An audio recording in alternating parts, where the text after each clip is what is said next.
अरे कल तो इस शेयर की प्राइस ऊपर थी, आज इतना ज्यादा कैसे गिर गई? आखिर कौन शेयर की प्राइस को कंट्रोल करता है और स्टॉक मार्केट शुरू होने से बंद होने तक हर सेकंड शेयर की प्राइस इतनी बदलती क्यों रहती है?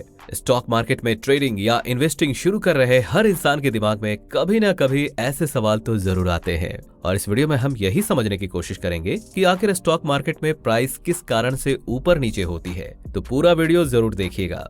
दोस्तों, अगर आपने स्कूल टाइम में आपने इकोनॉमिक्स पढ़ी होगी तो आपने डिमांड एंड सप्लाई के बारे में तो जरूर सुना होगा। दुनिया में लगभग हर चीज का प्राइस उसकी डिमांड और सप्लाई पर निर्भर करता है, मगर कैसे? आइए इसे एक एग्जांपल से समझते हैं। जैसे कि कोविड-19 के दौरान पूरी दुनिया में किसी को भी घर से बाहर निकलना होता तो फेस मास्क पहनना पड़ता, लेकिन उस वक्त मास्क बनाने वाले मैन्युफैक्चरर काफी कम थे, यानी सप्लाई कम और डिमांड ज्यादा थी।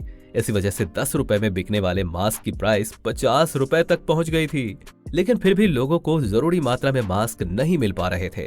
वहीं इसके ऑपोजिट कोविड-19 पैंडेमिक खत्म होने के बाद आज 50 रुपए वाला फेस मास्क भी 10 रुपए में मिल जाता है, क्योंकि कोरोना के दौरान मास्क इंडस्ट्री में कई नए प्लेयर्स ने कदम रखा था, जिससे सप्लाई काफी ज्यादा बढ़ गया है, लेकिन डिमांड काफी कम है। इन दोनों सिनेरियोज में हमें समझ में आता है कि जब खरीदने वाले ज्यादा होते हैं यानी डिमांड ज्यादा होती है और बेचने वाले ही कम होते हैं यानी सप्लाई कम होती है तो प्राइस बढ़ने लगती है।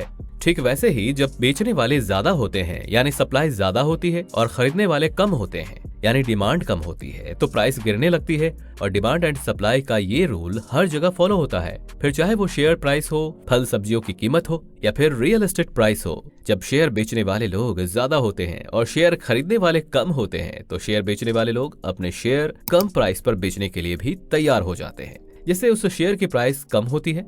वहीं जब शेयर खरीदने वाले लोग ज्यादा होते हैं और शेयर बेचने वाले लोग कम होते हैं तो शेयर खरीदने वाले लोग शेयर खरीदने के लिए ज्यादा प्राइस देने के लिए भी तैयार हो जाते हैं, जिससे उस शेयर की प्राइस बढ़ती है। इसी तरह बायर्स और सेलर्स की मौजूदगी ही डिमांड और सप्लाई की मजबूती को तय करती है। फॉर एग्जाम्पल, जब किसी कंपनी में प्रॉब्लम चल रही होती है या उस कंपनी से रिलेटेड कोई खराब न्यूज आती है, जैसे अडानी में आई थी, तो उस समय ऐसे न्यूज को सुन करके बाय करने वाले लोग बहुत कम होते हैं, लेकिन पैनिक में आकर सेल करने वाले बहुत ज्यादा लोग हो जाते हैं, जिसकी वजह से उस स्टॉक की प्राइस गिरने लगती है और कभी कभी तो लोअर सर्किट भी लग जाती है।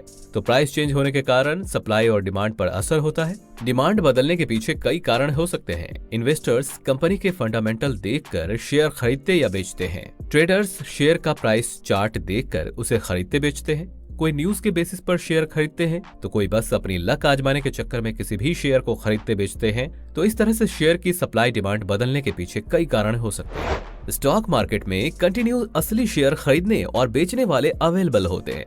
अलग अलग कारणों की वजह से शेयर की सप्लाई डिमांड लगातार चेंज होती है, जिससे शेयर प्राइस लगातार बदलती रहती है। हम देखते हैं कि कई बार टमाटर के भाव काफी ज्यादा बढ़ जाते हैं और कई बार काफी कम हो जाते हैं। किसी सब्जी का भाव काफी बढ़ रहा है यानी डिमांड ज्यादा और सप्लाई कम है, जिसके पीछे कई कारण हो सकते हैं, जैसे कि बिन मौसम बारिश की वजह से फसल खराब हो जाना, किसानों का स्ट्राइक करना या फिर व्यापारियों द्वारा सब्जियों का इलीगल स्टोरेज करके मार्केट में उसकी शॉर्टेज पैदा करना वगैरह। इसी तरह शेयर मार्केट में भी प्राइस कम ज्यादा होने के कई कारण होते हैं और इसी बढ़ती घटती प्राइस में ट्रेडिंग या इन्वेस्टिंग करके प्रॉफिट कमाया जा सके, उसके लिए टेक्निकल एनालिसिस और राइट स्ट्रेटेजी से इन्वेस्ट करने की जरूरत होती है। और ये स्ट्रेटेजीज हम आपको इस चैनल पर लगातार सिखाते रहते हैं, इसलिए चैनल को सब्सक्राइब जरूर कर दीजिए। ये वीडियो आपको पसंद आया हो तो इसे लाइक और शेयर कर दीजिए और आप ट्रेडिंग करते हैं या इन्वेस्टिंग, कमेंट में जरूर बताइए। पूरा वीडियो देखने के लिए धन्यवाद।